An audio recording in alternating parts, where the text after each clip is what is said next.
that was an opening scene from a super low budget ad that I've shot recently, and I'm going to talk about some of the shots and how we did it. And it's an ad for, well, here in Australia we call them thongs, but you Americans call them flip-flops. So it was a really low budget ad, but sometimes I think these cheaper ones are more fun to talk about on YouTube because it's interesting trying to make something look bigger than it actually is with a small amount of tools. So this was a travel away job I did in another state in a small town with a director friend of mine. So I just had a really small kit of gear that I took, a couple of lights, a few other bits and pieces, my Alexa 35 and a set of Lomo Illumina lenses.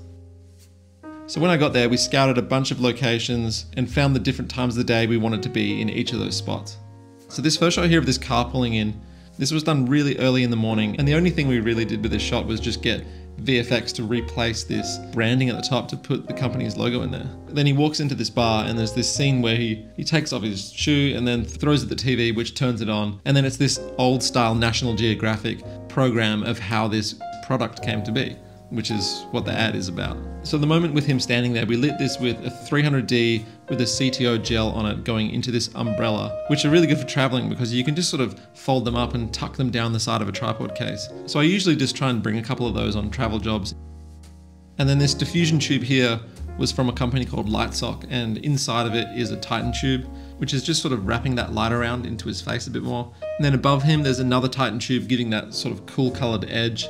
These blacks here are because there was a window there and I was just blocking some of that daylight that was coming in. Then down the back out the window, we had a 1200D creating this light here. And I wanted the daylight in the background to have a more sort of blue feel to it.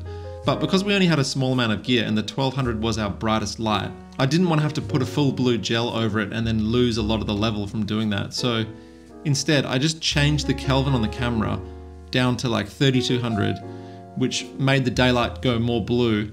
And then I've just added orange to these lights at the front on our guy, and then that just brings him back to a more neutral color. But we get to keep all that blue in the background. And then also back here, I think we had another 300D or something similar to that, which is giving this side edge on him, and then it's lighting up this guy sitting here too. So essentially it's a hard light source on the back side of him, and then it gets gradually softer as the light wraps around his face. This one I think was on the 25mm wide open at 1.3. I love what the lens is doing with all the texture in the background. I think it looks cool. This one here, we didn't have a budget for an additional zoom lens, so instead how we got this shot was just in stages. We did this shot here first on an 85mm, then left the camera in the same spot and put an 18mm on, then got this shot, and then moved the camera back and then got this shot. And then in post, you sort of blend them all together, add this blur effect, and then you get this like clunky kind of zoom. But I think it fits the tone of this video.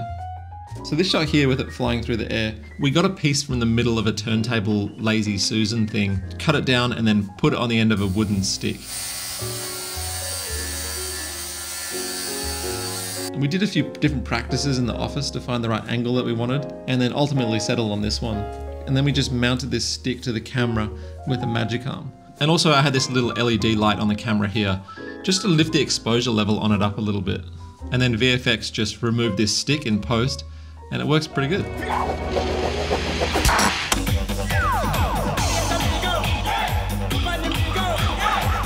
There's a few other shots here that are pretty simple. And then we did another one of these crash zoom shots again here.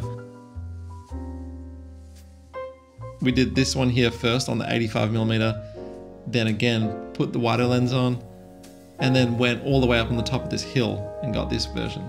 And then they just got stitched together.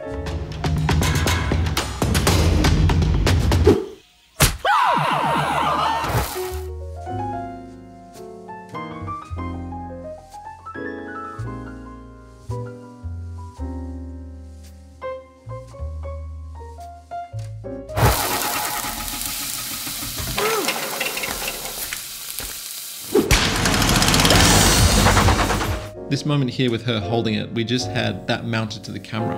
So I'm walking along holding that and she's just pretending to hold it.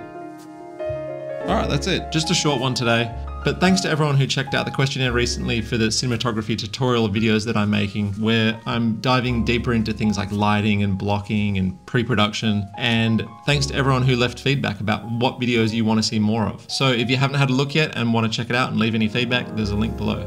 Alright, bye.